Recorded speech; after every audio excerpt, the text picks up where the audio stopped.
Welcome in, everybody, as we get started with our Sunday Dota. It is only going to be the one series here, HellRaisers versus Darkside, and maybe a little bit of a rivalry here. It's going to be Ramsey's old team coming up against Ramsey's new team, and Darkside maybe looking for a little bit of payback, maybe from leaving Hurry. What do you think?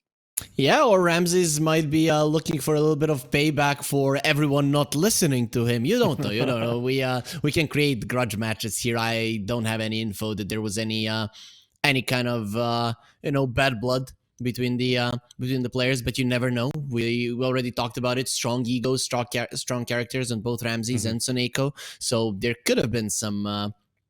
Pushback from one or the other side. So there could be some drama here that we don't know about, but we can only speculate. So what I'm just hoping here is for good Dota without too many question marks and stuff in the chat. Yeah, true. Looking at Darkside already, we spoke about it on the past cast that they've gone up against Hardy, they've gone up against Navi already, and they've fallen down to both of them here. So, coming up against HellRaisers, one of the teams that you expect to be taking one of those major slots, they're gonna be coming in, having a tough time.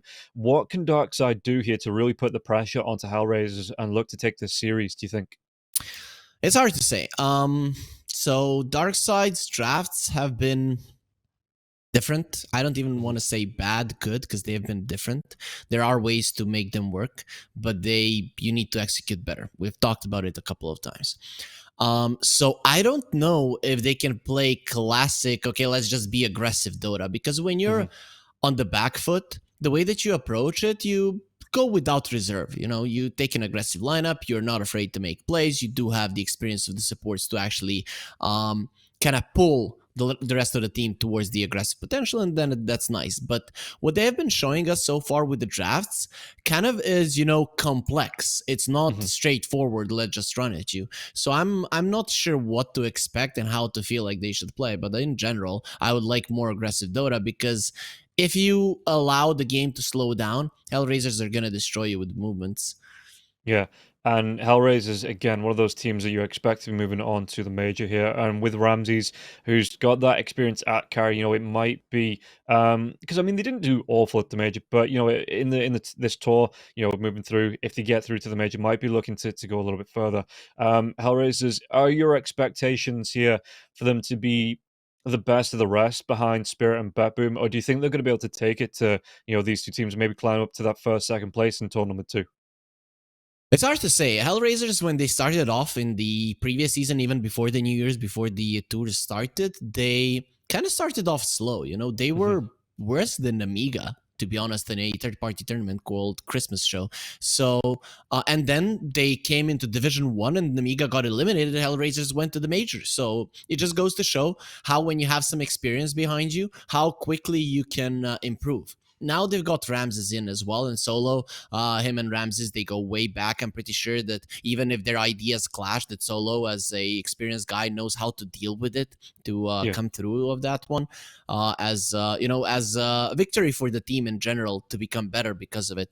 So I'm thinking HellRaisers have a good shot at actually towards the later stages of the season. And when are they playing against the teams that you mentioned? Their next match is going to be against Betboom, and their last match is going to be against Spirit. So against the Betboom, I think they might not be prepared just yet. Illidan comes in and says, you are not prepared and stuff like that. But for Spirit, they might get there, right? Because they're going to have some more time to prepare. Yeah. Well, we could talk about Illidan. Because last time he popped up, I know you're talking about the Warcraft character, but I know that Illidan, the player, popped up for one game and then disappeared. So he wasn't ready to. He wasn't prepared there. But yeah, coming into this series as well, Darkside, they're looking like it's not. It's not panic stations just yet. They haven't won a series just yet. Really? If you say so. I wouldn't say just yet. I think, if they lose, you come into the end.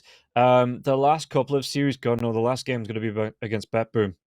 But yeah, no, they do need to start picking up wins. They've still got VP to play. They've still got one move to play there as well. The teams that you look that should be or are predicted to be middle of the pack, so not panic stations just yet. Even if they lose this one, they could still squeak it out in the last few series. But yeah, Darkside, they really need to be thinking about, coming up the rest of the week, because team again, it's only banned. 3 weeks long now, this DPC, so they don't have too long to turn it around. It's not like they have the 6 weeks where they're only playing one match a week, and they have time to come up with strategies. They have time, but for now, Darks, I'm not convinced they should be panicking just yet. Yeah, I would be panicking if I was a HellRaisers fan right now, though. People cannot see 10 it, but they have seconds changed their remaining. banner. So their banner used to be a wife beater shirt 5 with seconds a remaining. underwear with red spots, right? And it looked so Yeah. cool. And now they changed it just to a like a HellRaisers t-shirt. It still looks cool, because it's hanging and stuff like that, but it's just doesn't have the same feel. So I'm a little bit sad there, but gladly our viewers can watch Radiant team the great UI that we have for our viewers here, so they don't have to look at the new banners of HellRaisers, which are not bad, but the last ones, come on, they were just amazing. Do you reckon it's just Dire team the banners getting dressed slowly over the tour? So next tour, there'll be pants there, there'll be some little Hellraiser shoes and a Hellraiser jacket that the banners wear. That It seems like a little bit of progression. I do like that, though. Usually, you kind of go for the strip art. You start off with the jackets and then you get to 10 the underwear. seconds But yeah, remaining. this is the other way around. If that's the case, then it's very 5 creative, and I'm seconds gonna remaining. like it. But currently, it just seems like they have replaced their very original thing with something Mm. that is also original, but just not as much, and then it's going to be underwhelming. But let's talk about the draft. People can't even see the banners, so they have absolutely no idea what we're talking about. And HellRaisers, I mean, they got everything they Dire wanted, right? team Rubik and the banned. Mhm. Dragon Knight. That's pretty much a perfect opening. And Clockwork, we haven't seen much of him Radiant team ever banned. since the start. I think we No, saw I one or maybe two. can't remember. You might have cast one with Otomo. I can't remember myself seeing a Clockwork. And um, why has this hero dropped off so much? What? Because I mean, you looked at last tour. Was it just because it was offered so much 10 protection to the seconds Lena? Because last remaining. tour it was one of the supports that was being picked banned nearly every 5 series. seconds remaining. Well, the ranged carries got a slight nerf, right? Mhm. The and instantly Clockwork likes to be in their faces, right? Yeah, Instantly, it's not gonna be as important, right? But I think also it comes down to the feel of it, right? You play the Clockwork a bit, and you see that it's not working. And in Eastern Europe, it's definitely not working because it's 0-3. And then people yeah. start staying away from it, right? You don't feel that it's that strong. In the first phase, it's not being picked up. And then in the second phase, ban phase, it is being banned out. And then Dire you can't team even get your banned. hands on it. So Darkside decide it's time to pick it up early. And we'll see how successful it is going to be there. Okay. Meanwhile, on the side of Hellraisers, like you say, they do get the Rubik and the Dragon Knight. We've seen some good Dragon Knights. Do you think this is going to be another Ramses Dragon Knight? You're playing that carry, get the Radiance, get yourself the Manta style, Ags, and then get yourself 10 into these seconds fights? Or remaining. are you looking to this at the minute to be a flex hero 5 that could go seconds either way? remaining. Yeah, Flex Hero. One chance is it's Miero with a stun meteor hammer. The other one is Mhm. it's Ramses with a Radiance. So either one I like. I think it's a fun hero to play in both ways right now. So I'm a big fan. DK usually is this. I'm a blink stun, right? But when you have a Yeah. meteor hammer, it kind of brings some spice to it. And the Radiance build, I mean, it's actually amazing because the hero naturally wants to go for a Manta. You want more movement speed and Radiant attack team speed, and banned. that item is perfect. And once you get the Aghanim Scepter, you're just super, super powerful. So Dire team I'm banned. looking forward to this hero now every time we see it. Yeah, it Radiant it has team become a banned. little bit more three-dimensional. I'm going to say over, like you said, it was just that blink stun initiator. You pop your BKB, and then that's kind of it. You're in the fights. You've done your job, and if Yeah. you go down, you go down. So yeah, I do like that. It even coming through because it Radiant wasn't a team massive pick. change Dire from team pick. the recent patch, but it has just let this hero grow a little bit more. So I mean, hopefully in 7.33 we see even more evolution of the hero. Disruptor comes out for Hellraisers here as well. So those are going to be the two supports, the Rubik and the Disruptor coming out for Hellraisers. How do you like this over? Because I mean, I suppose if the Death Prop's 10 trying to get in, seconds even if she remaining. does have the movement speed with the Exorcism going, if you do get locked down in the kinetic 5 field, the Static seconds Storm goes, so you remaining. can't get those Spirit Siphons off. Is it just a case Dire of team Disruptor here pick. dropping Drow Ranger. the Drow Ranger comes out as well? So even being able to mess with the Drow Ranger's positioning, I like this Disruptor even before the Drow Ranger came out, but now it looks extra tasty. I'm every single time I see the Drow versus the Dragonite, I just don't like it, right? Because Mm-hmm. I mean, Radiant team pick. we saw yesterday when Dire Spirit team Bedboom played battle. how much damage a Drow does to a hero that doesn't have bonus armor. DK always has bonus armor. Now you have a Lycan. Now you Yeah. have two guys that have bonus armor and they just get into your face. They're literally standing in your face. Of course, the Death Prophet could be a problem, but you have two heroes, as I mentioned, that do have a ton of armor just passively 10 that is seconds going to be remaining. helping against both of these. So this Hoodwink is really going to be needing to do the 5 heavy lifting seconds to bring remaining. them down or bring them low enough so that the Drow can stand her ground, because against these two, that's not going to be happening. Yeah, and you're looking here that HellRaisers more than likely going to be a mid laner that you want to pick up. Meanwhile, Darkside as an one that off laner here. You can see the Enigma's already been taken away. The Brood obviously being taken away. It's very very rare that the Brood gets through at the minute. The Batrider even being taken out here from Darkside. So Darkside looking to focus some mid laners here. I mean, we've seen the Storm Spirit be incredibly powerful, and another hero good against the Drow Ranger. Would you expect Darkside to let that through here? I don't think so. I think you ban it out because it's a hero that's gonna bring damage. Hoodwink is food for the Storm Yeah. Spirit. You literally never have more than 1,000 HP in the game as a Hoodwink, and every single time that you show yourself on the map, you cannot even scurry into the trees because the storm will follow you. So I'm pretty sure that that's something that's gonna be taken out by Darkside. Okay. And what are you looking at for HellRaisers here? If the Storm Spirit's taken away, maybe they take away the Ember Spirit as well. Another hero good at getting up on the draw range without having to really commit into like the fight. But is there a hero that you think HellRaisers with the combo that they already have? Because like in the Dragonite, Radiant two big tanky team heroes, like you say, that they might look towards picking up if those two Ember brothers are Spirit brothers are ban Dire out. team battle. Well, you know, Storm Ember immediately come to mind. I In fact- wouldn't even hate a Void Spirit, to be honest. But overall, you know, Puck's Queen of Pains and heroes like that is what comes to mind. And considering that it is Kiyotaka that we're talking about, I don't think that 10 OD seconds is out of the remaining. picture as well. So, you know, some of those heroes is something that he likes, 5 but overall the seconds guy is remaining. pretty versatile. So I'm thinking the Spirit Brothers are the most obvious choice. Maybe Ember a little bit less because the Death Prophet can be annoying in the lane. Yeah. And yeah, no, the perk actually makes sense with the Disruptor there as well, being able to drop that Dream Coil into the Kinetic Field, Static Storm. You have the control of the Telekinesis as well. So Radiant team I wouldn't battle. mind that. They actually ban out the Ursa. Maybe thinking that, like mid DK Dragon Knight? mid? Yeah. Yeah, maybe. Dire team I would not mind it, but to be honest, it looks like these are the side lanes. They look pretty strong. Mm-hmm. Not really something that you can do. Supports that do solid amounts of damage, and then you have Radiant two cores that team once they pick. get their level 6s, they get 10 times stronger.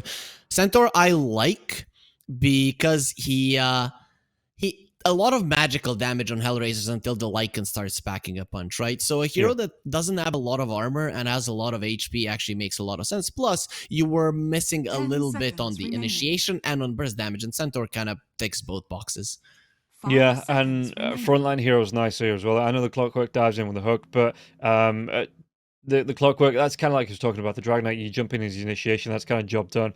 And the Clockwork's similar. You jump in with a hook shot, throw out your cogs, throw out your Battery Assault. If you do go down, it Now is going to be the select OD your heroes. for HellRaisers.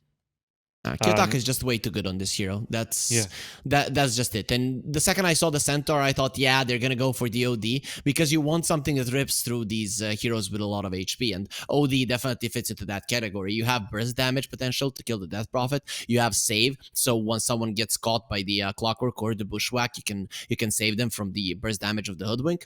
And then later on down the line, you just drop the hammer and Death Prophet or the Centaur dies. So I'm a big fan of this HellRaisers pick. This is something that they're comfortable with. This is something that they know how to play. They have push, they have team fight, they have magical damage, they have physical damage. They pretty much have everything. Their lanes are also solid, so they've set themselves up for success. Nothing perfect, but it's just something that they like to play. Yeah, so what are we expecting? Ramses, Mero, Kiyotaka all to pick up these Meteor Hammers coming into the first 15 minutes of the game, push down tier 1s, tier 2s, and just end it there. Maybe Kiyotaka gets a Meteor Hammer. I would be very much surprised that Ramses does get it, but who knows? You know, you can get it on a position 1 Dragonite, but I wouldn't. Ramses is a big fan of Midas, so you know that could be something that he guns for. Yeah, meanwhile, looking at Darkside, like you say, the Blizzy coming in on the Centaur. How are you feeling about this Darkside lineup altogether, though? There is some merit to it. You have protection for the Drow. The good thing is you have vision for the OD, but the bad thing is you don't have physical damage that gets close to the OD, and that can always be a problem. Yeah, and guys, we are going to be getting into it, but first we're going to have a quick word from our sponsors over at EGB. Check it out. Bets on esports, bets on streamers, impressive bonus system. Welcome bonus up to $600, cashback, artifacts, regular promotions, daily giveaways. Try yourself as a bookmaker. Great lines. EGB.com, more than just a bookmaker. So, welcome back as we get into it, and yeah, HellRaisers, they're going to be starting off on the front foot here, coming through into game number 1 because they do have that momentum behind them. But Darkside, if they can make an impact here, if they can take this game number 1, they could be looking for a good show in this series. And we see coming through, it is going to be the carry Dragon Knight. And how do you feel about this? Because it isn't a usual carry. It's not one of the main carries you expect, but it does look pretty. The tour that we saw, excuse me, the match that we saw from Ramses last time he played, it did look really effective. So how do you actually feel about this carry Dragon Knight?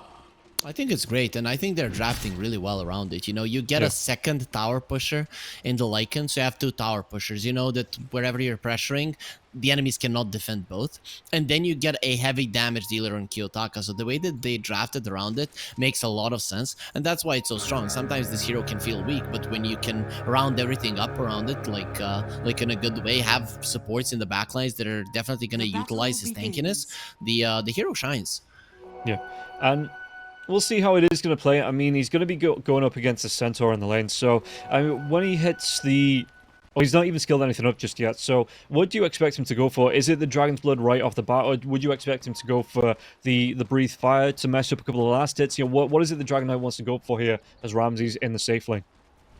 You get I think you either get the Dragon Tail or the Dragon Blood. Overall, yeah, you won't have a spell to secure a creep, but you are gonna have a stun on the Centaur, and then you're gonna get the last hits. That's usually the way that people go. Okay, and we can see on the screen that HellRaisers is coming in as the favorites here. 1.2 to the 3.6 here of Darkside. So Darkside, it is a bit of a stretch for them at the minute in this match, but we'll see how it's going to play out. But yeah, HellRaisers coming into this one as the favorites. As we get a pause right off the bat, it wouldn't be professional Dota if we didn't have any pauses. Yeah, players, they cannot pause in pubs for the first 3 minutes, so they're just enjoying the moment, and I can understand it. When something is forbidden, then it just tastes that much better. So I don't play with the pros. I know you're at a higher level. If you come across any of like the team players, we'll actually see there's going to be a bit of damage here onto the Disruptor Solo though. Going to be able to get himself, he eats the tree and will be able to eventually get himself away. But yeah, did he kind of break out in cold sweats in pub matches, when he can't press that pause button in the first 5 minutes? Yeah, everybody does. It's just impossible. I don't know. It's not only the pros. Even in I think in every MMR there are people who, if they don't pause for the first 3 minutes, they just feel sick, and some of them just have to live with it nowadays.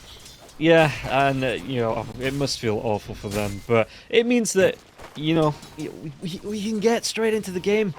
I can't tell you how many times before it happened you'd wait for the first 5 minutes because someone says, alright, okay, I've picked, I'm going to go for a smoke. As the stun comes out onto the Dragon Knight. Dragon Knight going to be taking a lot of damage here. Ramses, taking that harass. Level 2 is there though, so he has that point in the Dragon's Blood, has that full wand here as well, so he's even going to have a couple of extra branches that if he gets the tangos coming in, he's going to be able to consume those for the extra regen, so Dragon Knight should be fine in the lane. Looking towards the mid lane now as well. Kiyotaka coming up against the Death Prophet, and he's just going to be able to throw out those Astral Imprisonments here onto Rabel, and Rabel will be taking a lot of punishment here though. Kiyotaka getting low on the mana. And how does the Death Prophet play in this lane, just because of the amount of control coming out so early on for the OD?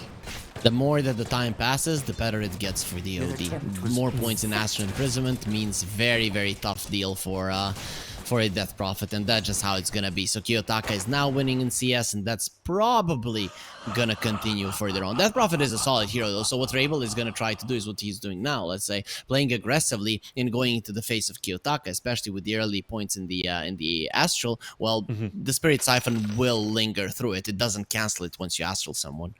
Okay, and what does, like, say, because the lane's going to get better for Kiyotaki, you know, more than likely he's going towards that Meteor Hammer, which, no, he actually is, he has it queued up, but, so the Death Prophet, does Rabel have to stay and defend his mid lane tower, or does he rotate off and, you know, just sack that mid lane to look to get an objective on one of the side lanes? Well, once you get the Meteor Hammer, it's the supports that are gonna have to rotate, because when you have nothing to cancel out the Astral into Meteor, it's a big problem for anyone laning against you.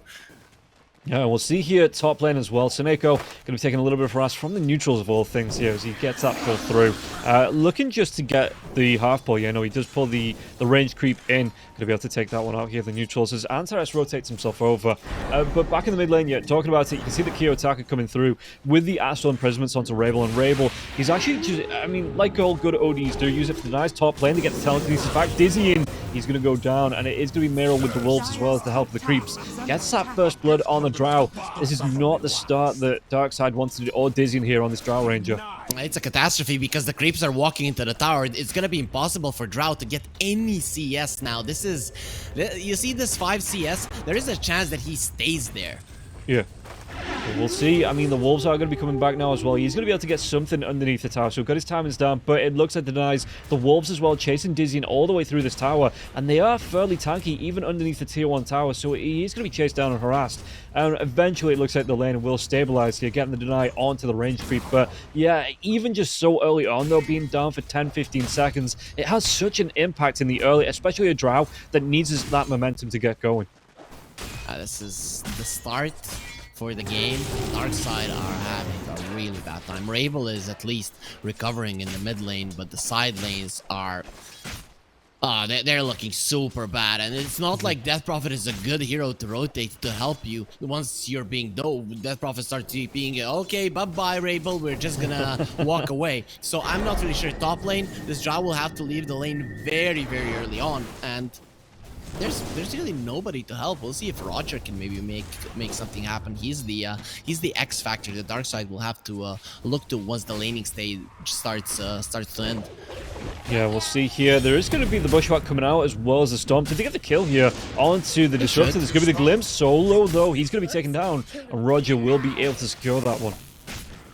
That's a pretty easy one. Disruptor, we always talk about it. It is a hero that you need to punish. Every single out position of this hero you need to punish, because it's very important for you to somewhat feed on a Disruptor, because it's just such an easy hero to kill. There's almost nothing that you can do to keep yourself alive. No, and we'll see, you know, how much more they can get on top of the Disruptor in this game. But for now, he is going to be rotating up to the top lane after that death. So looking for maybe another kill onto the Drow. Coming in for a big wraparound as well. Seneko, is he going to want to scout this one out? Dizzying, I mean, there's going to be the Glimpse. So if Dizzying gets caught out, telekinesis for the drag back. Does he have that kinetic field? The cogs, they get dropped now as well. There's going to be the TP in. I think he'll be able to keep Dizzying alive. Dizzying is going to be chased down by Mero. Mero, he wants to get right on top of this Drow range. It looks like the support's not going to be able to do anything. And the multi-shot comes out. Dizzying is going to be able to pick up a kill. Rotation, you know, the idea was good from Solo, but he just wasn't able to have an impact there. And Dizzying able to claim that kill, even being chased down by the Lycan. He went from the wrong angle. Soneko was guarding that one and just placed the perfect cogs. The second that the cogs got placed, it was sure that the glimpse is not going to come through, and Dizzying is going to have more than enough to survive. So now, with Roger coming towards the top lane, actually, they could stay a little bit longer. Good thing, though, for HellRaisers, at least their Disruptor did die, so he's not going to be taking any experience away from the Lycan. Which, yeah, no, that's all the cores need to be worried about, right? They're making sure that supports aren't leeching XP. They can get their own XP. But we'll see what... I mean, Dizzying, how's he looking? He's got himself the double Wraithband, going towards the power treads as well, it looks like here on the Drow, which I don't expect anything different mid lane as well. Level 6 onto Kiyotaka, but he hasn't got the Sanity's Eclipse queued up just yet. Exorcism will be used. Roger's in the mid lane now as well. Kiyotaka playing it back. Antares rotates in. Does he see Roger? Rocket Flow comes out now as well. Roger, though, he's going to be scouted out. Did he go into the Rubik? Antares, there is going to be the Astral Imprisonment to slow down onto the Death Prophet. Chasing down onto the Rubik. Telekinesis used once again. Roger, though, do they get this kill into Antares? He's trying to run away for his life. Rotation, Kiyotaka. Solo's going to be here now as well. The cogs do get dropped. Seneko, is he going a little bit too far on his own? Seneko, the Bushwhack connects onto the Rubik. The Rubik, no! Nice. The Astral, it saves him! And he might be able to get a kill. Seneko running himself away.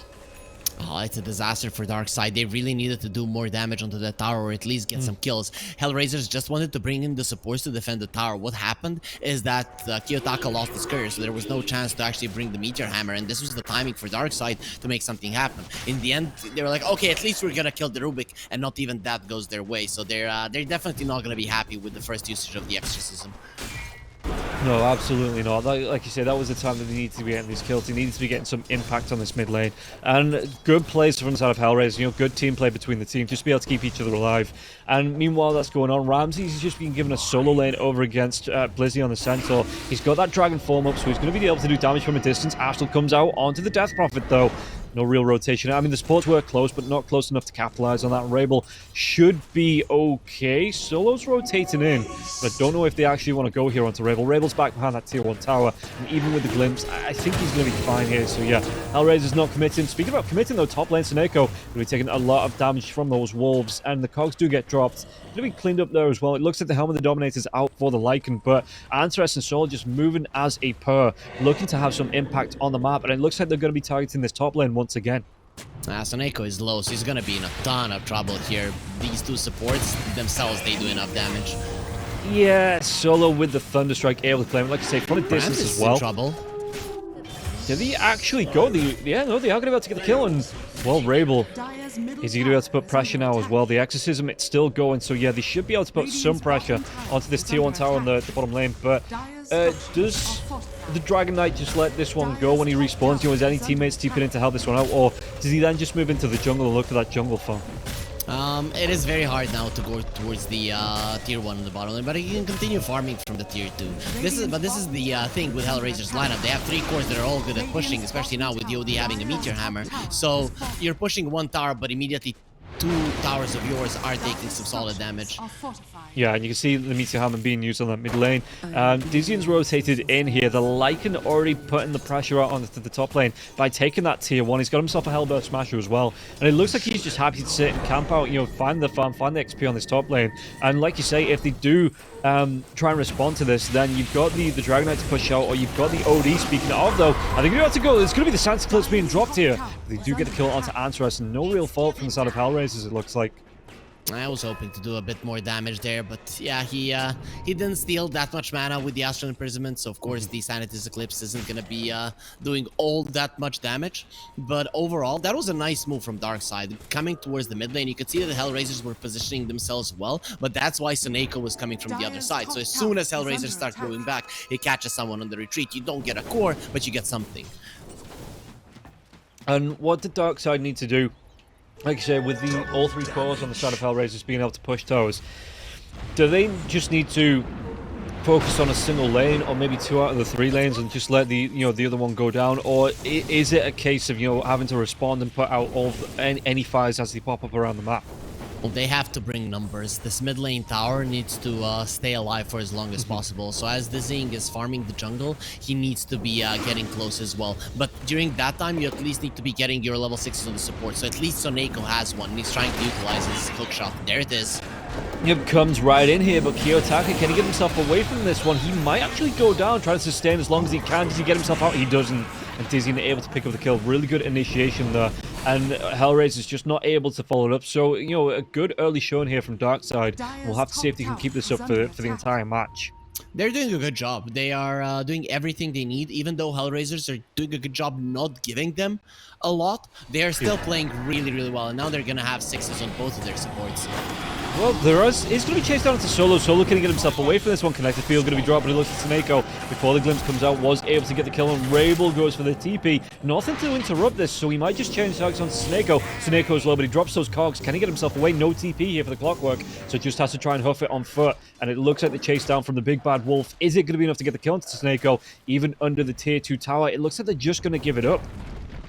As that is happening, though, the mid lane tower does fall, and this is why it's so hard for Darkside to play this game, at least when it comes to defending towers. And once your tier 2 starts falling, that is when things really become dangerous. But good side of it is they do have their level 6s and supports, and Blizzy is approaching the Blink Dagger. So they're gonna have multiple ways of initiating, multiple ways of fighting on different parts of the map, and that is what you need with against the kind of lineup that HellRaisers have. So far, it's okay for Darkside. Even though they're 2k goal behind, they are still in this game really, really well. And once they have that initiation tool, it's going to be slightly easier for them to actually punish HellRaisers when they go for these aggressive plays, when they want to take towers.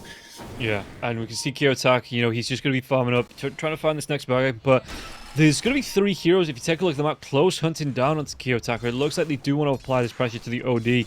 While that's happening, you know, you've got Solo on the top lane. He's just going to be, I mean, Mero's close, but he is going to be taking a look at the map, you know, just on his own for a little bit, looking to try and put some pressure, maybe get some solo XP, because he does need that level 6 still, only level 5 on the Disruptor. And while this is going on, you know, you've got your level 7 on Tsuneko. Rabel's going to be coming in with an Exorcism. It looks like this time they do want to be stacking up for this mid lane tier 1.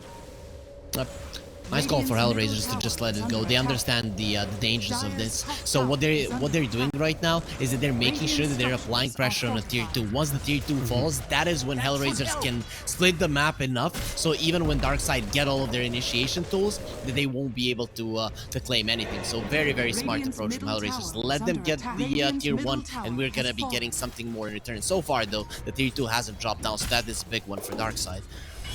Yeah, and the Centaur coming in to defend it now as well. He's not going to be too far away, about 600 gold from having that Blink Dagger as well, so he is going to have that initiation. The timing should be right there. Even if HellRaisers take this tier 2 and try and get themselves into like the Roche pit, you know, as long as Darkside know what's going on, it should be a good response for them, because they've got the hook shot coming in, they have the Blink Dagger, you know, they've had that, they'll have the Bushwhack as well, and the Drow Ranger being able to harass from outside the pit. As long as they have that vision, it could be a really good timing here for Darkside if this Blink Dagger's up in the next minute or 2.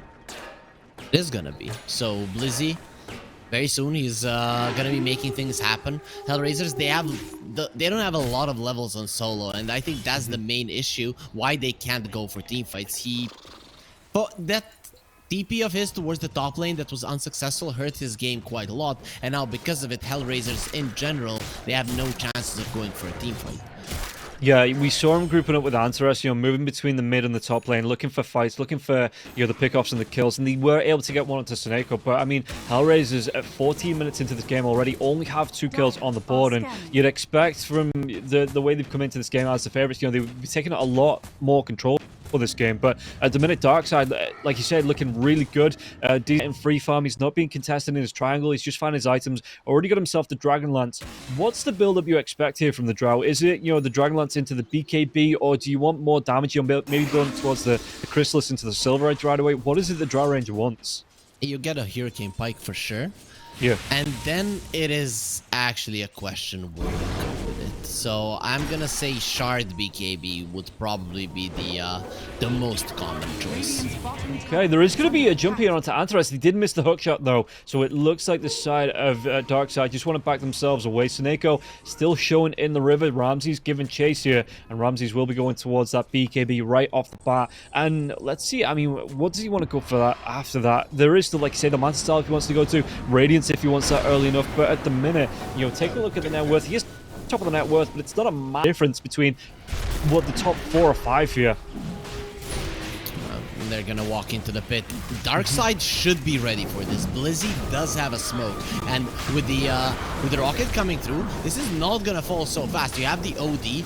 Wow, Darkside, are they really late for this one? They should have been expecting this one for sure. Yeah, I would have expected some vision around the pit, but it looks like they're not even going to try and engage on this, at least for this first Roshan. Again, they're happy just for Dizzy to find the farm. They don't want to fight into it, even though the Blink Dagger was up on Blizzy there as well, so it looks like they just want to get the next big item times and then maybe look towards fighting. But for the minute, yeah, you can see that Raven wants to go towards that BKB as well. The hookshot, though, comes in. I think he will get the kill into the Disruptor. The pushback from the cogs now as well. Glimpse comes out. They should be able to. They will still be able to get the kill, and it looks like it might. Do they want to go for more? Exorcism is out now as well. Tsuneko's pretty down low, and the Black Dragon chasing him down. It looks like they might want to go. It's going to be the Bushwhack coming through now as well. Do they get the kill? They are. They're going to pop this Aegis almost immediately, and the chase down onto HellRaisers. Do they back themselves away? Ramsey's coming in that Dragon form, has that BKB. The Wolf's doing a lot of damage onto Tsuneko. It looks like Rabel might have been caught out in no man's land. He might be the sacrificial lamb here, as the rest of Darkside are able to get themselves away. Oh, definitely miscommunication there between Darkside, between Rabel and the rest of Darkside, because everybody went out. He could have walked away, but he turned around, started running into the enemies, just gave him a kill, and now they might get a bonus on the Hoodwink. Yeah, and it's a nice pick off the, be able to get Roger, but it is going to be a support and a mid for and a support and a mid. And, Darkside, if taking an even trade, any advantage or any trade that HellRaisers can get is nice, but if they take an even trade here, Darkside, not going to be too miffed with that either. The problem is that it was an Aegis, so, Kiyotaka did not really die, did he? So, it is going to be okay with that one. And next fight, you're going to have a DK that is going to be up front there. It's just not gonna be as easy. Also, D now has a 4-staff, so he's not gonna be that easy to catch as he was earlier. That bushwhack coming out from Roger on the hoodwink really set up the fight nicely for Darkside, but they should know their limits. At some point, you have to start running away, and that is after your stampede has been expended. You have to get out. Yeah, and you can see that Ramsey's now looking to put pressure onto the tier 2. Should be able to take it uncontested as well. I don't know if you noticed, but around that fight, Drow Ranger had the Philosopher's Stone in the backpack as well. Was trading it out when wasn't farming, wasn't right-clicking, just to get that extra gold. Not too far away now from that Hurricane Pike. In fact, does have the gold to buy it out and will be going straight towards that shard if you take a look at the items. But yeah, you can see, the Roger rotation is coming around. He's getting some wards down as well. It looks like they want to take complete control of this bottom side of the map. Maybe trade off, try and commit to this tier 2 tower in the bottom lane now on the side of Darkside.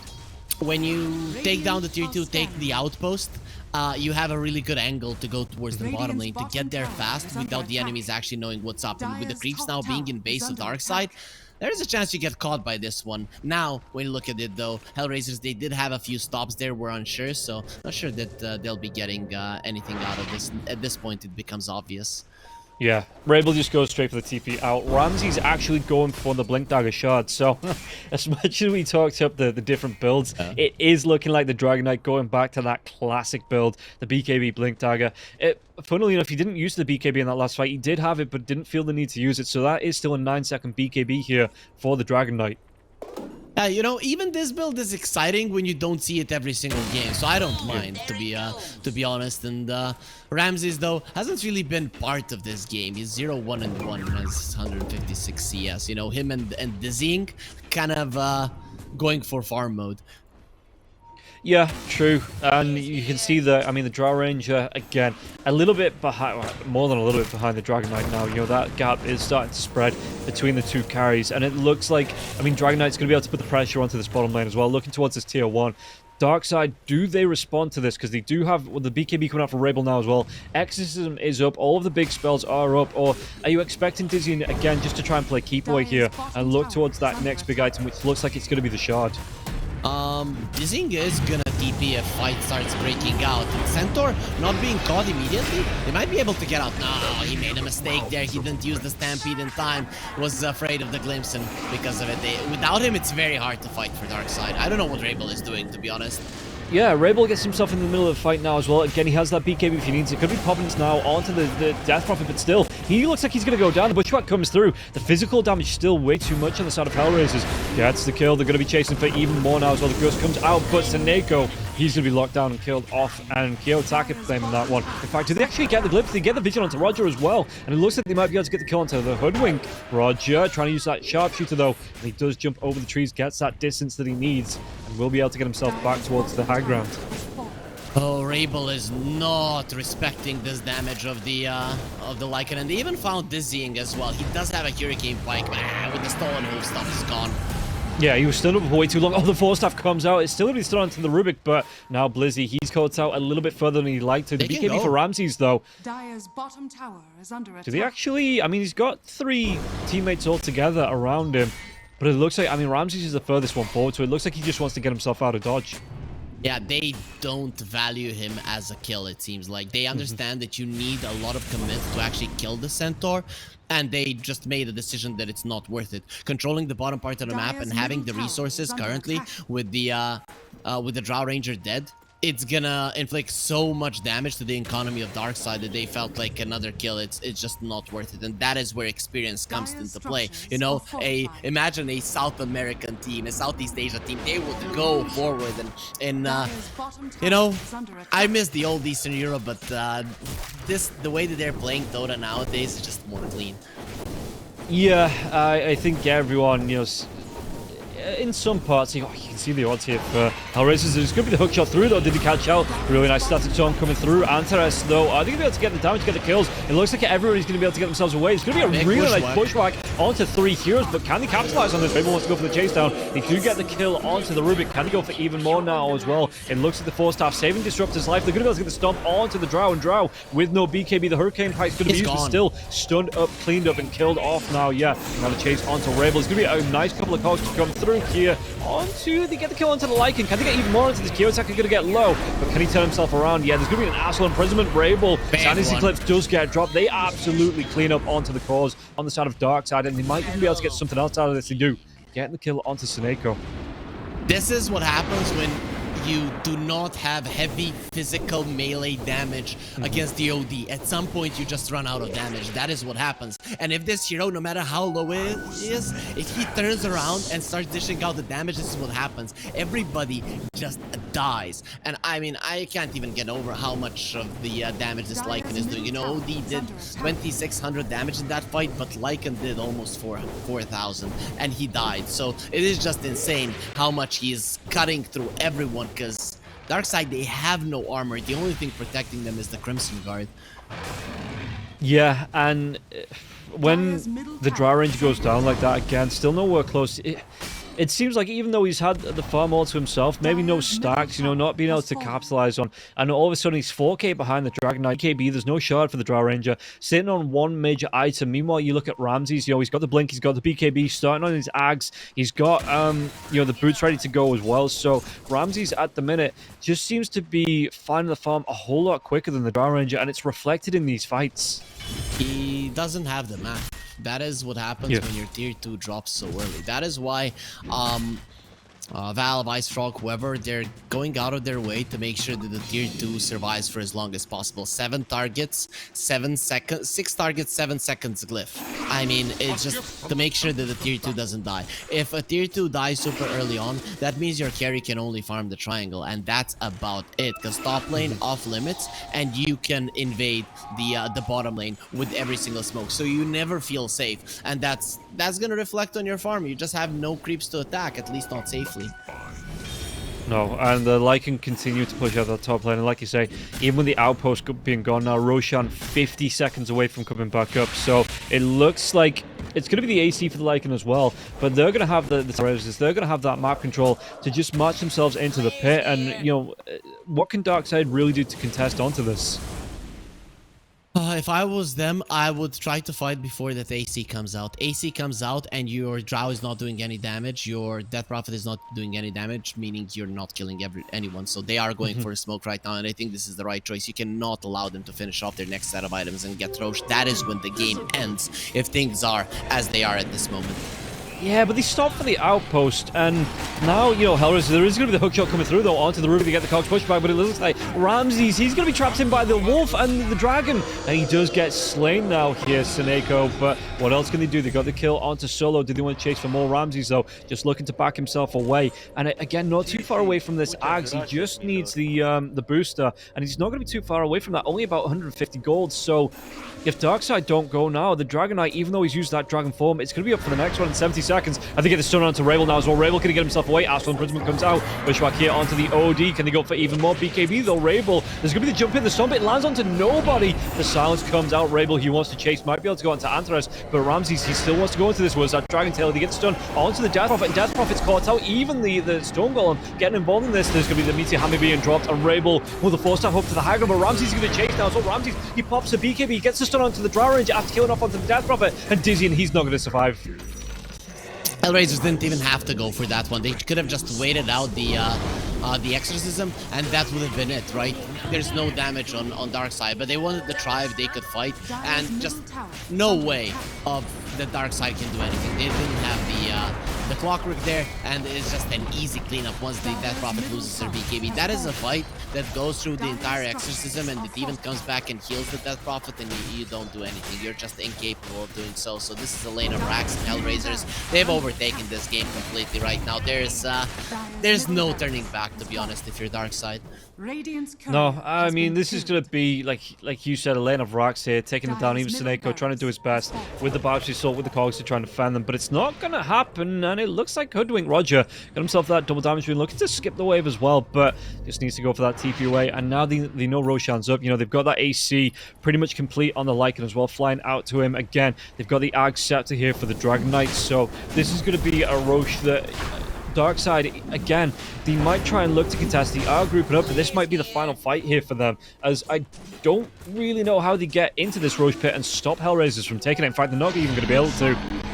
No, without the exorcism, you don't even attempt. That is a rule right now, because none of your heroes do damage. The way that they're drafted is that they have this hoodwink that bursts someone down at the start of the fight, and then by the Death Prophet tankiness and innate ability to do AoE damage, you scare the enemies off, and by the chase you get a couple of kills. Now, when it's the situation that the hoodwink cannot kill anyone, even with the boomerang, you know, you buy that one just to be able to burst people down. When you can't kill anyone, your lineup just can't do anything. Unless, for some reason, supports of HellRaisers, let's say, are both out of position and Rabel takes them down earlier, then maybe, just maybe, you can win a fight. But it is very hard to think about it. But imagine what has to happen. They have to be out of position. The OD has to be out of position to save them. No one is there to attack you. Don't have to use BKBs. That's just an unrealistic scenario in competitive Dota. Yeah, and we'll see again. They're even going to be able to find Roger. Telekinesis and Ramses will be able to clean up onto the squirrel. So it looks like the Dragon Knight's going to be feasting here after that one. And again, while that's going on, you've got Kiyotaka pushing down onto this tier 2. The tier 2 with not a lot of health left anyway.